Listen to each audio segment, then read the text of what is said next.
Resultant intensity related एक formula था। Interface में जो होता है वो एक सिंगल सोर्स से हम लोग दो अलग सेकेंडरी सोर्स क्रिएट करते हैं। यहाँ पे एक ही सिंगल सोर्स से ही दो सोर्स क्रिएट किया जाता है, क्योंकि दोनों इंडिपेंडेंट सोर्स से अगर इंटरफेरेंस होगा तो उसमें इफेक्ट नहीं दिखा जाएगा।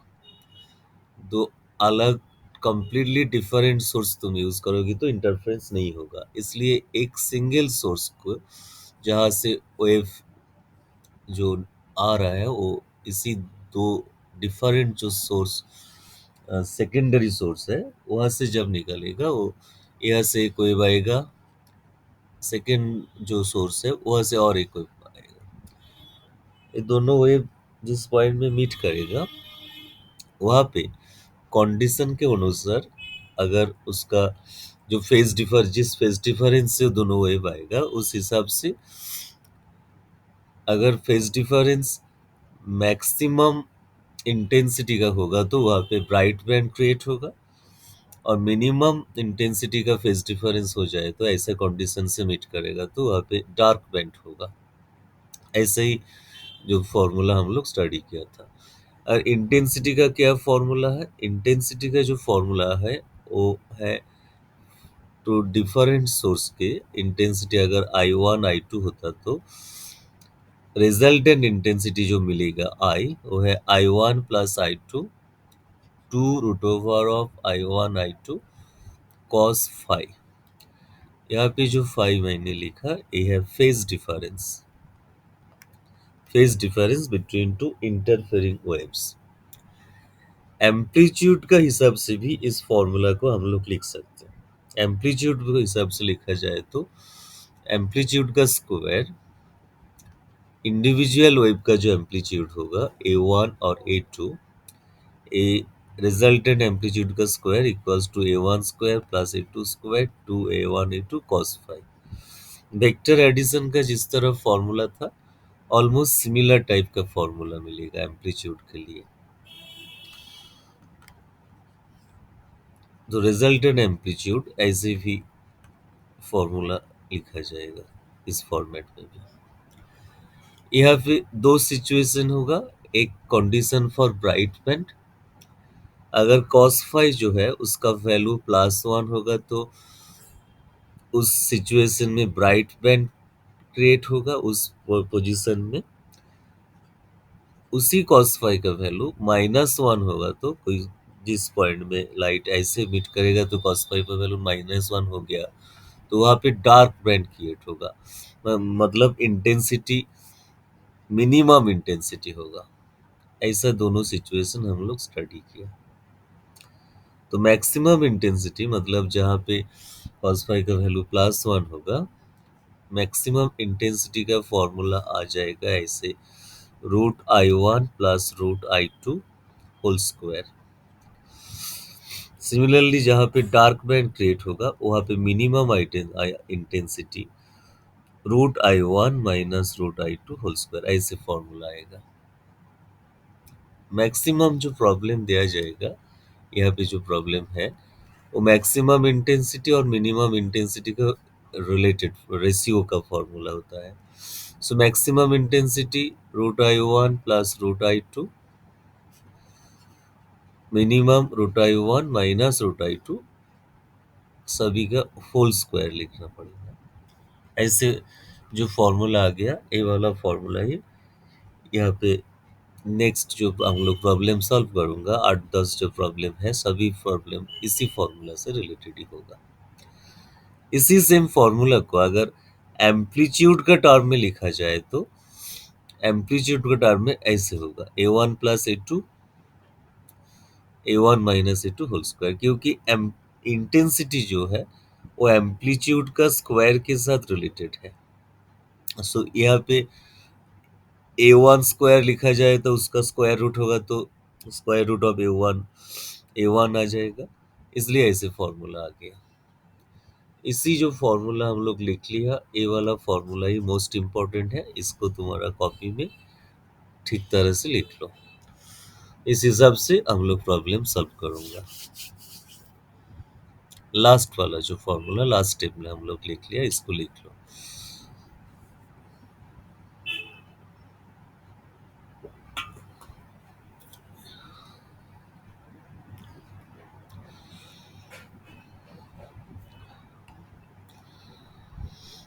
तो प्रॉब्लम अभी स्टार्ट हो रहा है सॉल्व करने में। बहुत ही आसान प्रॉब्लम होगा, सेम फॉर्मूला सेम इक्वेशन ही होगा, ज़्यादा के मैक्सिमम प्रॉब्लम नहीं।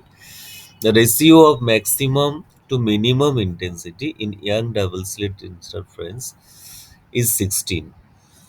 तो आई मैक्स और आई मिनिमम, जिसका formula root I one plus root I two by root I one minus root I two whole square.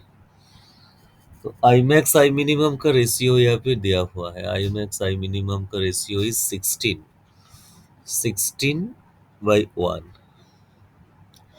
Question जो पूछा गया, the ratio of their individual intensities,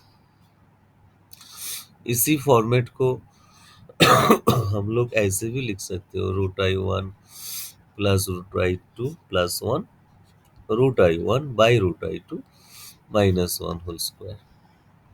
यहाँ पे जो टर्म आ गया root I one by root I two, I one by I two को ही कैलकुलेट करने के लिए बोला गया। उस रेशियो को एक्स लिख दो, I one by I two को एक्स लिख दो, तो कैलकुलेशन आसान हो जाएगा। So root x plus one, यहाँ पे root x minus one whole square. Both side square root लिख दो, स्क्वायर रूट लिखने में 4/1 हो जाएगा। अभी ऐसे रूट एक्स जो है उसका वैल्यू कैलकुलेट करना है। डायगोनली मल्टीप्लाई कर दो, 4√x-4, यह मल्टीप्लाई होगा तो root x plus one. Side change किया जाए तो 4√x-√x, ये वाला इधर जाए तो 5 हो जाएगा, 1+4। तो 4√x-√x 3√x हो जाएगा, 3√x is 5, root x equals to 5/3, मतलब x इक्वल्स टू, दोनों साइड का होल स्क्वायर कर दो, x इक्वल्स टू 25/9। इसी x जो है, x मतलब पहले ही हम लोग लिख लिया, I1/I2 जो रेशियो था उसको हम लोग x लिखा था, तो I1/I2 आ गया 25/9। इसी क्वेश्चन को ही यहाँ पे पूछा गया, इंडिविजुअल इंटेंसिटी का रेशियो क्या होगा, इसको ही पूछा गया।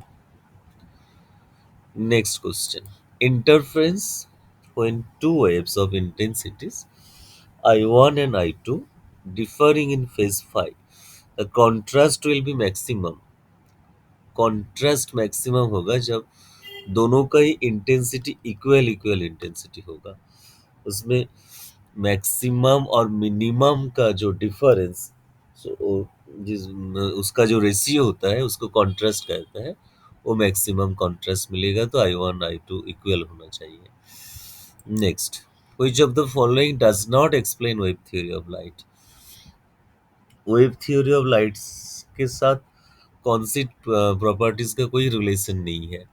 पोलराइजेशन वेव थ्योरी के साथ रिलेटेड है, इसलिए इस चैप्टर में क्वेश्चन भी है, इंटरफेरेंस भी है, डिफ्रैक्शन भी है। फोटो इलेक्ट्रिक इफेक्ट जो यहाँ पे लिखा गया वो वेव नेचर ऑफ लाइट से एक्सप्लेन नहीं होता, उसके लिए पार्टिकल नेचर ऑफ लाइट का जरूरत पड़ेगा। Particle nature and wave nature दोनों साथ साथ उसमें जरूरत होगा, इसलिए वेव पार्टिकल डुअल नेचर जो है, डुअल नेचर का कॉन्सेप्ट का जरूरत पड़ता है फोटो इलेक्ट्रिक इफेक्ट के लिए। वो अलग एक चैप्टर भी है फोटो इलेक्ट्रिक इफेक्ट का। सो ए वाला आंसर होगा, फोटो इलेक्ट्रिक इफेक्ट का कोई एक्सप्लेनेशन वेव थ्योरी के साथ रिलेटेड नहीं है। If maximum intensity is 16 times the minimum intensity, then the ratio of their amplitude, यहाँ पे एम्पलीट्यूड का रेशियो पूछा गया। वो जो क्वेश्चन नंबर 1 था वो सिमिलर क्वेश्चन ही है, सिमिलर क्वेश्चन ही दिया गया यहाँ पे भी। एक क्वेश्चन नंबर 1 पे हम लोग जो डिस्कस किया था, यहाँ से कैलकुलेट करने के बाद इंडिविजुअल इंटेंसिटी का रेशियो हम लोग को मिल गया था 25/9 I1/I2।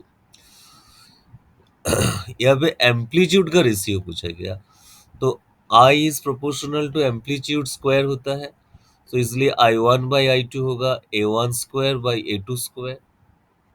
सो यहाँ पे लिख दो A1 square by A2 square is equals to 25/9। Question number 1 से ए स्टेप हमारा मिल गया था I1/I2, एक नंबर जो क्वेश्चन था। यहाँ पे एक्स्ट्रा जो चेंज किया गया है, एम्पलीट्यूड का रेशियो क्या है वो पूछा गया। तो अभी बोथ साइड का स्क्वायर रूट कर दो, एम्पलीट्यूड का रेशियो मिल जाएगा 5/3। 5/3 एम्पलीट्यूड का रेशियो मिल जाएगा। To coherent monochromatic light beams of intensities in the ratio 1:4, मतलब इंडिविजुअल इंटेंसिटी का जो रेशियो वो लिखा हुआ है 1/4, are superposed the ratio of maximum to minimum possible intensities. So I max by I minimum, formula तो हम लोग को मालूम है, √I1 plus √I2 √I1 minus √I2 whole square.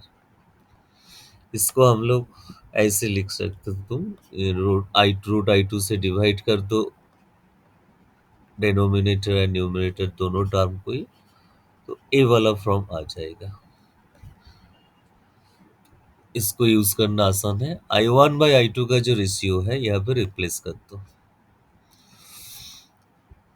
I1/I2 1/4 है, यहाँ पे लिख दो 1/4 √1/4 -1। अभी कैलकुलेशन करना है। 1/4 मतलब हाफ होगा, हाफ प्लस 1, यहाँ पे हाफ -1। हाफ प्लस 1 किया जाए तो 3/2 आएगा, हाफ -1 किया जाए तो माइनस हाफ आएगा। 2 cancel, 3 square is 9, 1 square is 1, so 9:1 ratio आ गया 9:1। Two waves are defined to be coherent. Coherent source में होगा तभी इंटरफेरेंस होगा।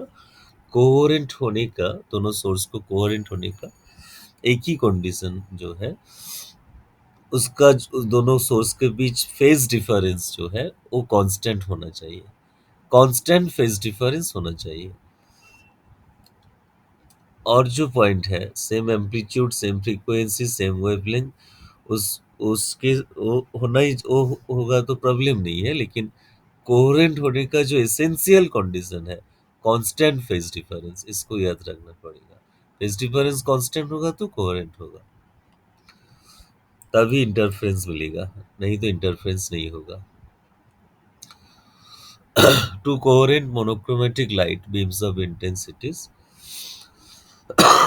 इन the ratio, oh same problem फिर दिया गया।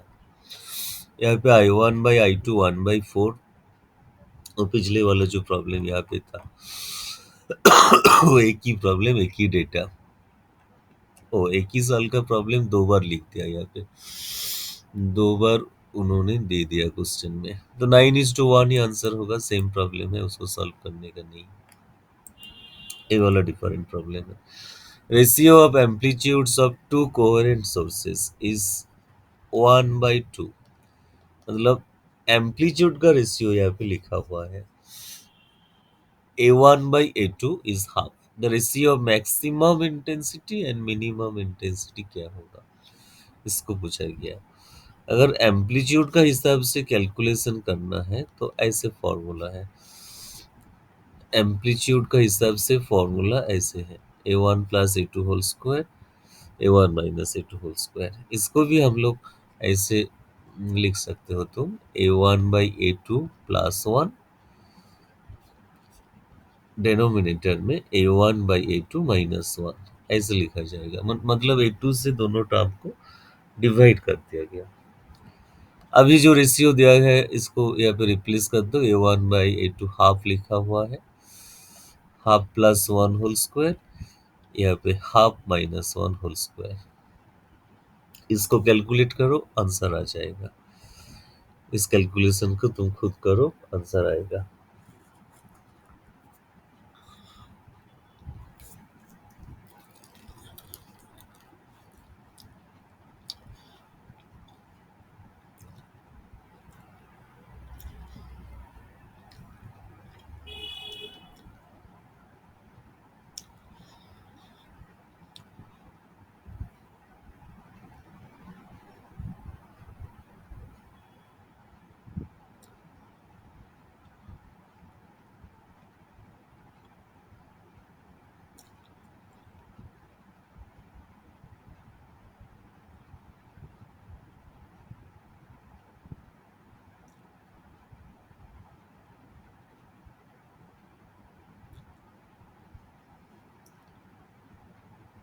9:1.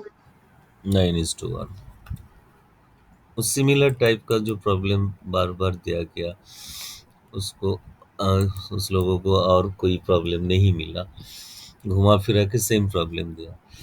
Two coherent sources of different intensities send waves with interference. The ratio of maximum intensity to the minimum is 25.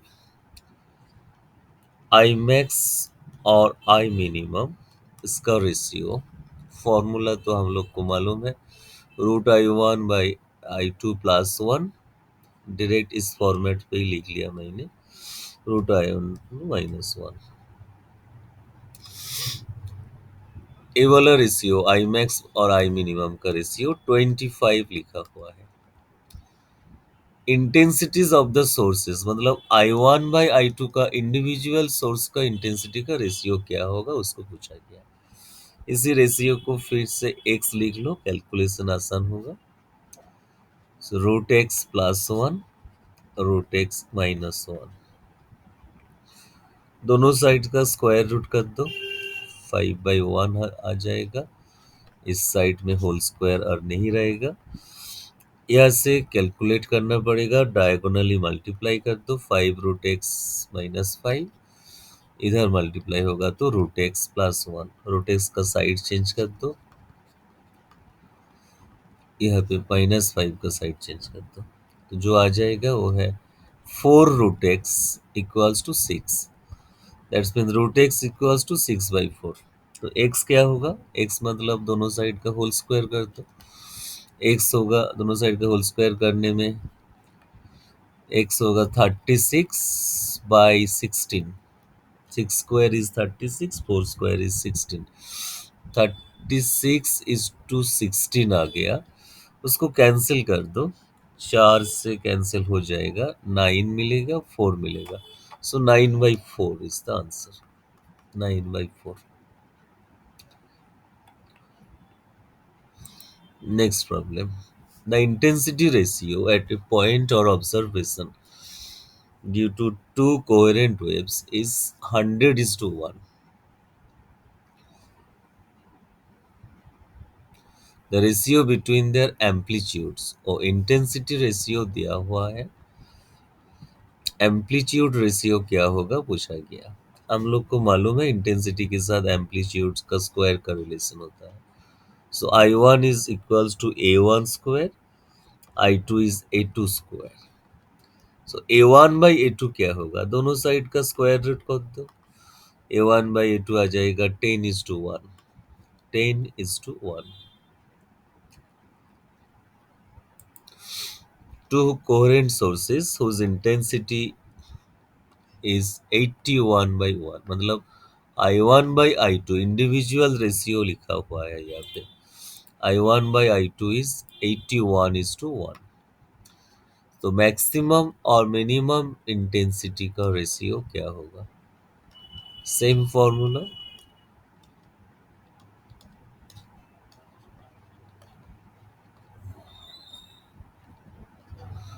I1/I2 का जो ratio है उसको यहाँ पे रिप्लेस कर दो, 81/1+1, यहाँ पे होगा 81/1 - 1। √81 किया जाए तो 9 आएगा, 9+1, 9 - 1, 9+1 मतलब 10, -9 -1 इज 8। कैंसिल किया जाए तो यहाँ पे 5 आएगा, ये वाला 4 होगा, 2 से कैंसिल होगा तो 5 स्क्वायर इज 25, 4 स्क्वायर इज 16। तो 25/16 हमारा आंसर आ गया।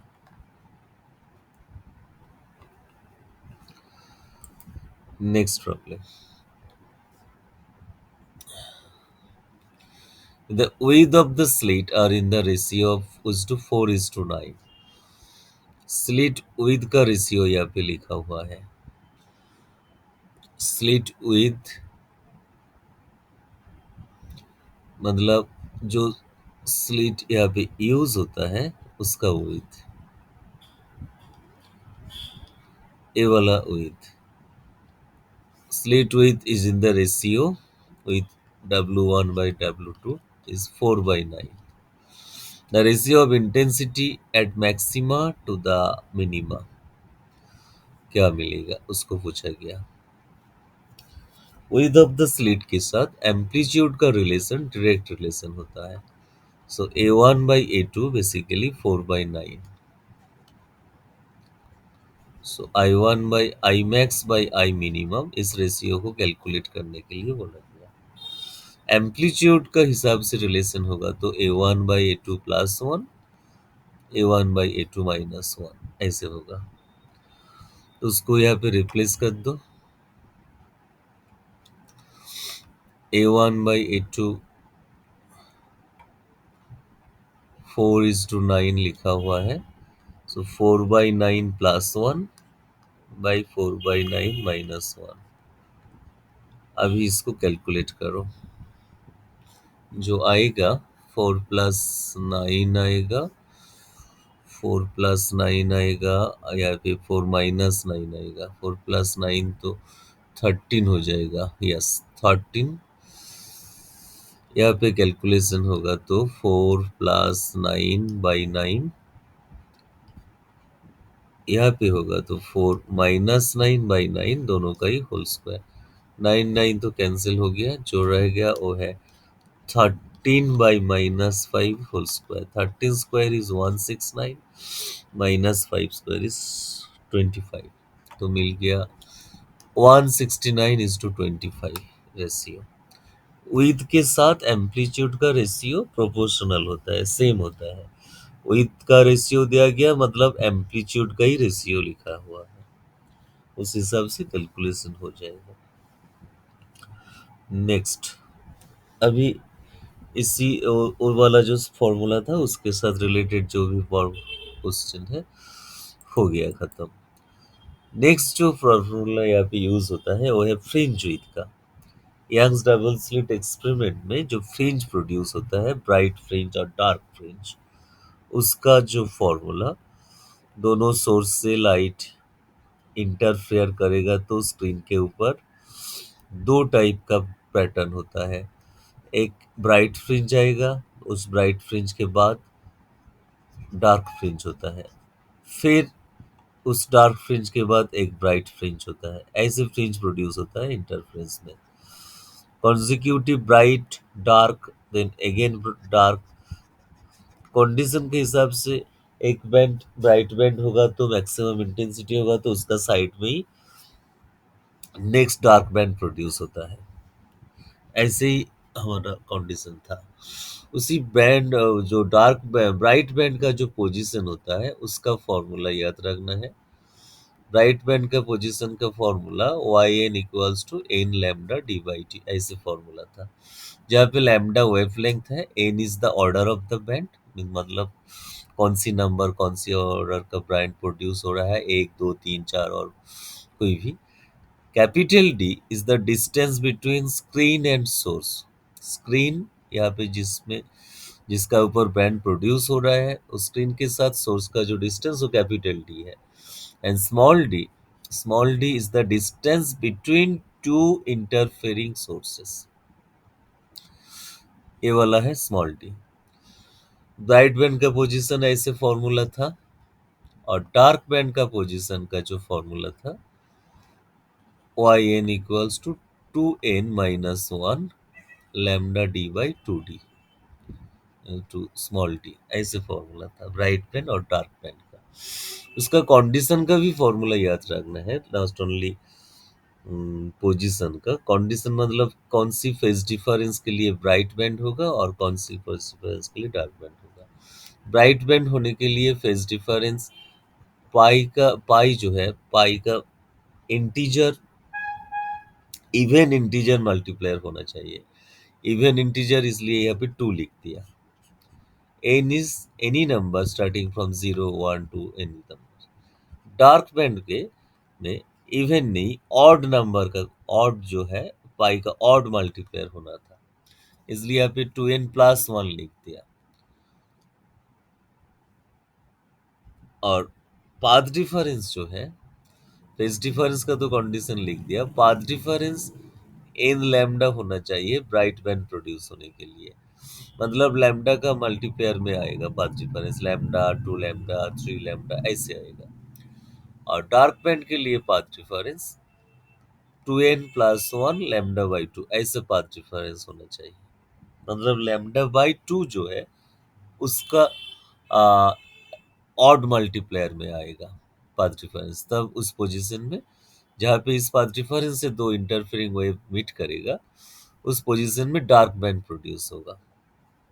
यह से जो फॉर्मूला हम लोग को मिल गया था, एक एक बैंड का जो विड्थ, जिसको फ्रिंज विड्थ लिखा जाएगा, फ्रिंज विड्थ और बैंड विड्थ, एक एक बैंड का जो विड्थ, जो बैंड यहाँ पे प्रोड्यूस हो रहा है, मतलब फॉर एग्जांपल ये जो डार्क बैंड, इसका विड्थ कितना, उसका विड्थ होगा, उसके साइड में जो ब्राइट बैंड है उसका क्या विड्थ होगा, सभी टाइप का फ्रिंज का विड्थ सेम फॉर्मूला है, सेम विड्थ का ही होगा।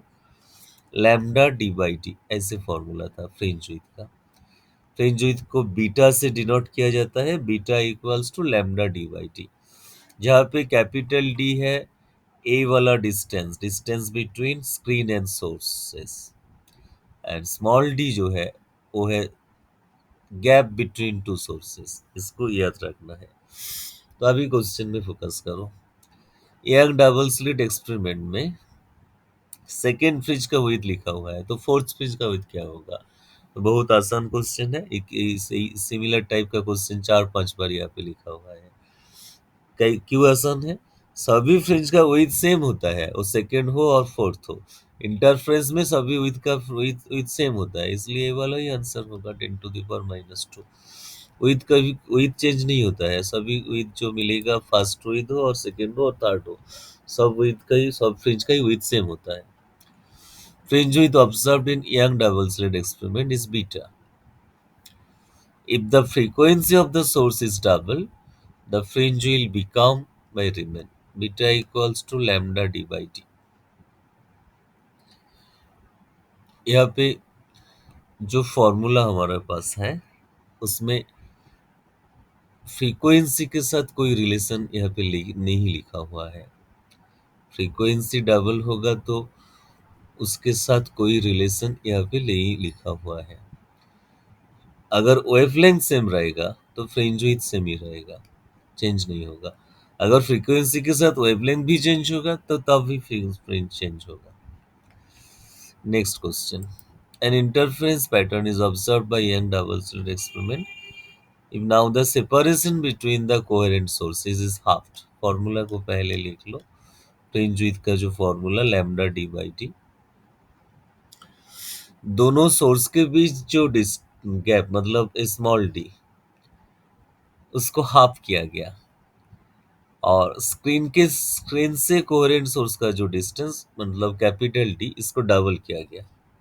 सो बीटा डैश लिख लेता हूँ, लैम्डा अनचेंज है, कैपिटल डी को डबल किया गया, स्मॉल डी को हाफ किया गया।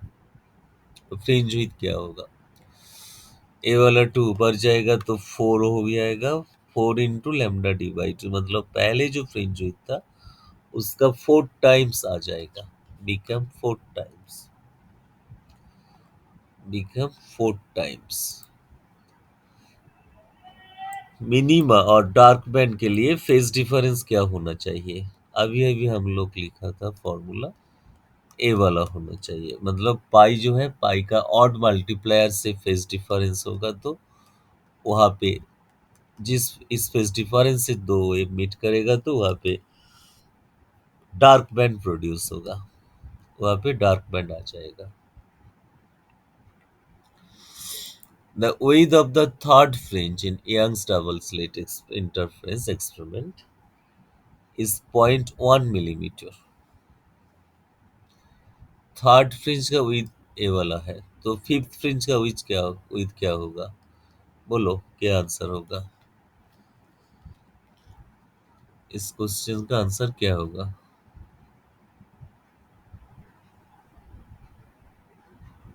0.1 mm।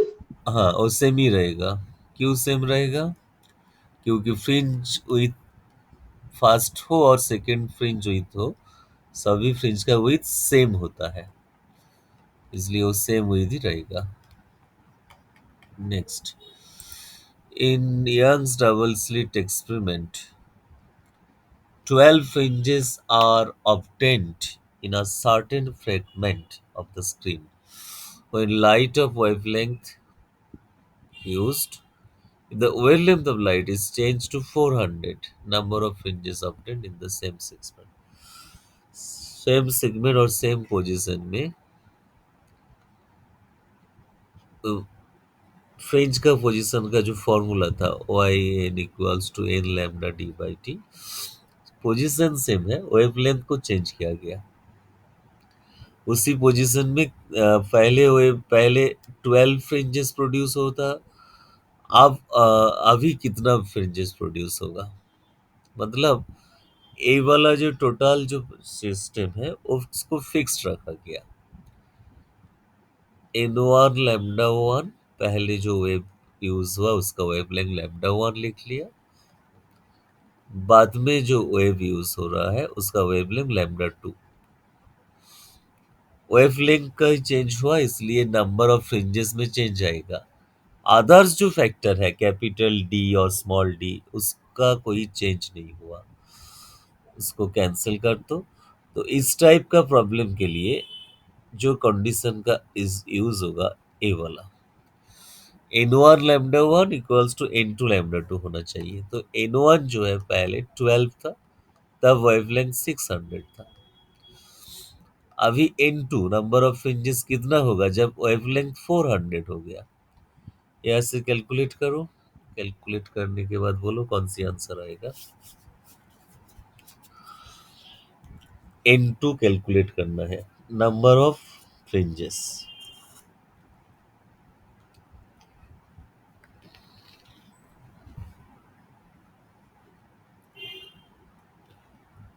हेलो।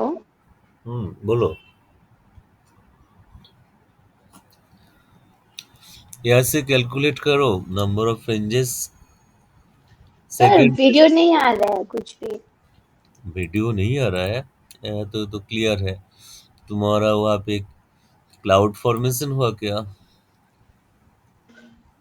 हम्म, शायद क्लाउड आया, क्लाउड आएगा तो नेटवर्क प्रॉब्लम हो जाएगा। देखो अभी आएगा। हाँ सर। हाँ, वो नेटवर्क का ही प्रॉब्लम है।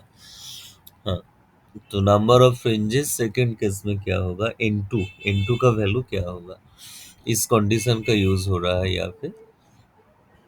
वेवलेंथ चेंज हुआ तो नंबर ऑफ फ्रिंजेस में चेंज आएगा। पहले 600 था, अभी वेवलेंथ 400 हो गया, तो नंबर ऑफ फ्रिंजेस क्या होगा?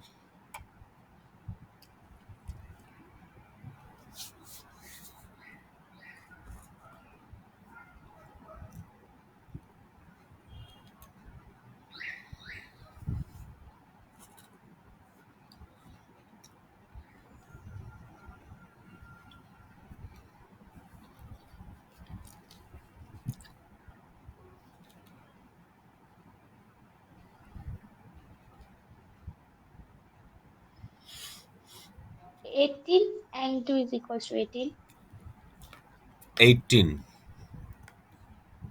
0 0 तो कैंसिल हो गया, 4 से कैंसिल हो गया, यस 18 आएगा। Next, in Young double slit experiment the separation of the slit मतलब small d small d slit का बीच जो सेपरेशन है 1.9 मिलीमीटर, उसको मीटर पे लिख दो। मीटर में कन्वर्ट होगा तो 10⁻³ आएगा। फ्रिंज स्पेसिंग इज 0.31 मिलीमीटर, मतलब बीटा फ्रिंज विड्थ 0.31 मिलीमीटर, उसको भी मीटर में कन्वर्ट कर दो। डिस्टेंस मतलब कैपिटल डी 1 मीटर,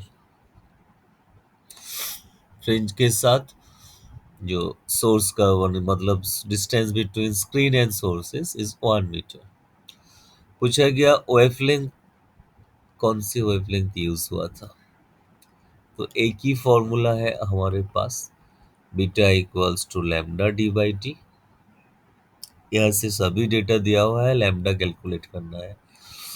लैम्डा को फॉर्मूला के हिसाब से लिखा जाए तो beta into small D by capital D आएगा।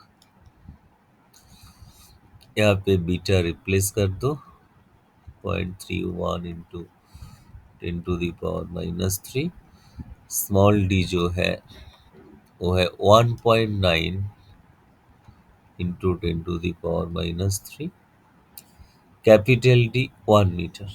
अब इसको कैलकुलेट करो, इसको कैलकुलेट करो।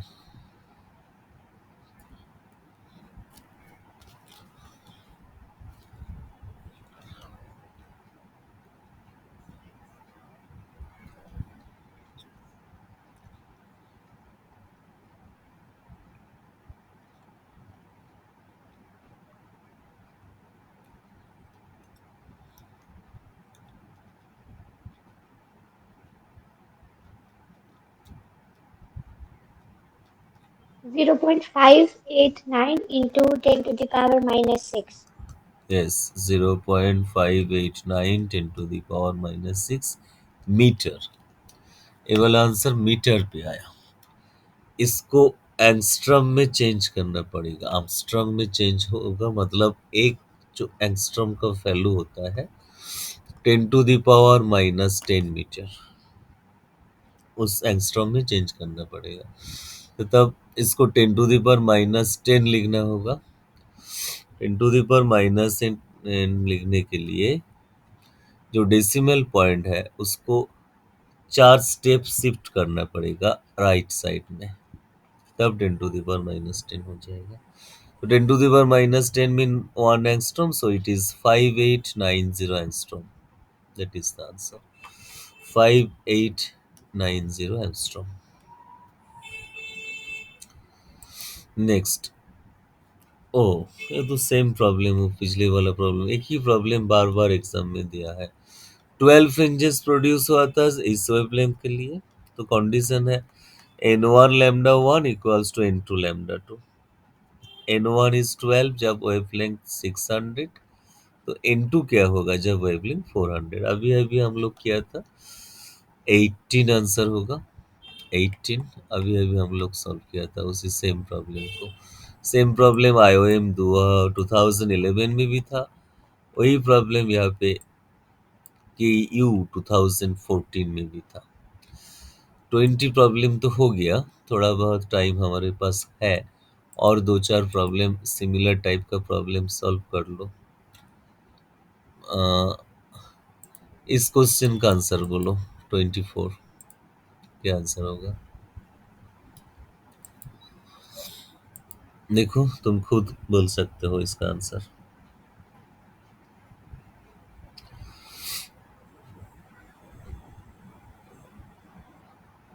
ना नहीं नहीं, sorry Option sorry, C. Option C में कैलकुलेशन करना पड़ेगा उसका, थोड़ा डिफरेंट बट ये प्रॉब्लम, तो नहीं पढ़। थोड़ा हाँ, डिफरेंट प्रॉब्लम है। ठीक है, दे वेट।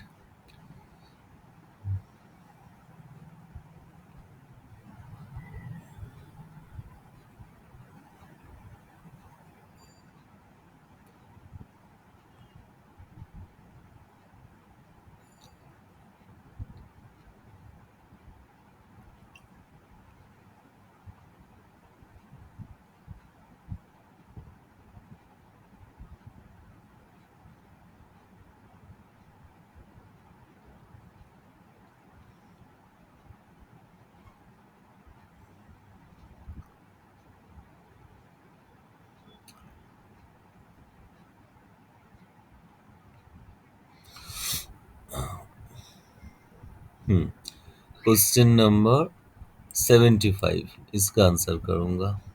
75 74 सिमिलर टाइप का ही क्वेश्चन है। 10 fringes produced when lambda is this one 4600 same condition का अप्लाई करो n1 lambda 1 equals to n2 lambda 2 इस कंडीशन को यहाँ पे अप्लाई करो। अभी n1 10 है जब वेवलेंथ 4600 है, एंगस्ट्रॉम में ही उसको रख दो, चेंज करने का कोई जरूरत नहीं है क्योंकि राइट साइड में भी और जो वेवलेंथ है उसको भी एंगस्ट्रॉम में लिखूंगा, तो यूनिट चेंज का जरूरत नहीं पड़ेगा। n2 lambda two 6571। अभी यहाँ से n2 कैलकुलेट करो। n2 मतलब number of fringes in the second case.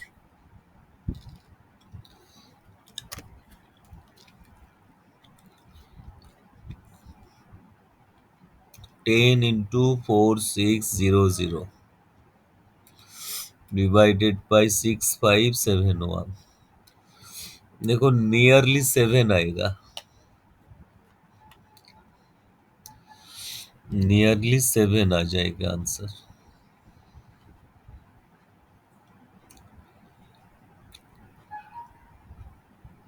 उसी सिमिलर टाइप का ही प्रॉब्लम यहाँ पे और एक भी है 74 जो है, सेम कॉन्सेप्ट से ही होगा।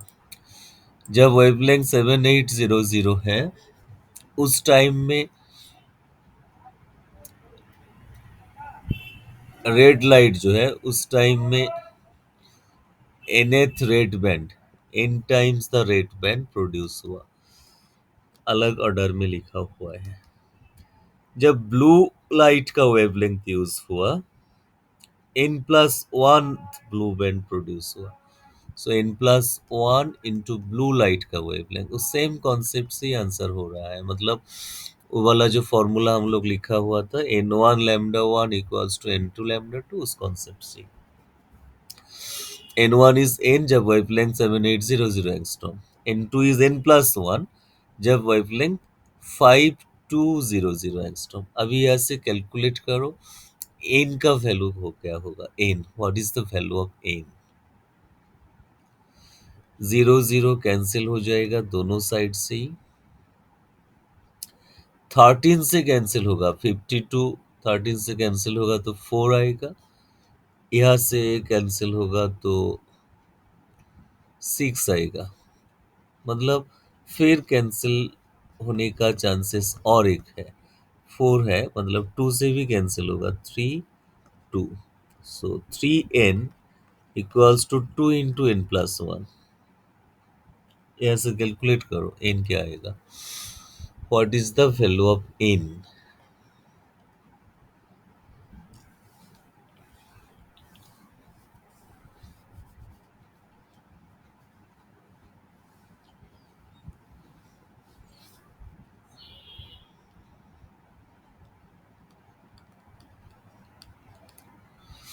2n इधर आएगा तो 3n माइनस 2n n हो जाएगा, so n is 2, n is 2।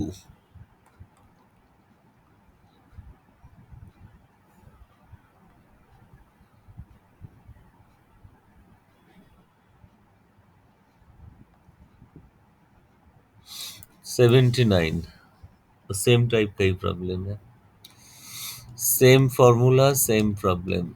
n1 lambda 1 equals to n2 lambda 2। पहले 10 फ्रिंजेस है n1, लैम्डा जो है 4000 एंगस्ट्रॉम, बाद में नंबर ऑफ फ्रिंजेस क्या होगा n2, वेवलेंथ है 5000। कैलकुलेट करो आंसर बोलो।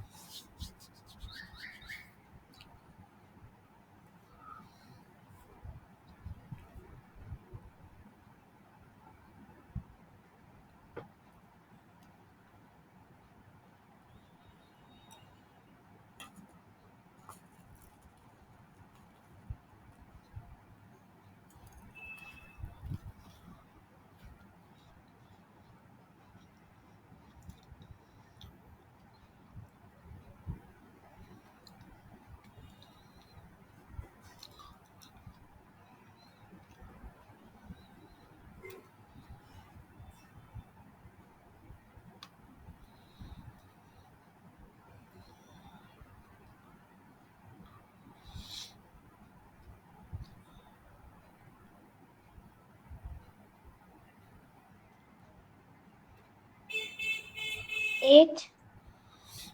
8, यस 8 आंसर होगा।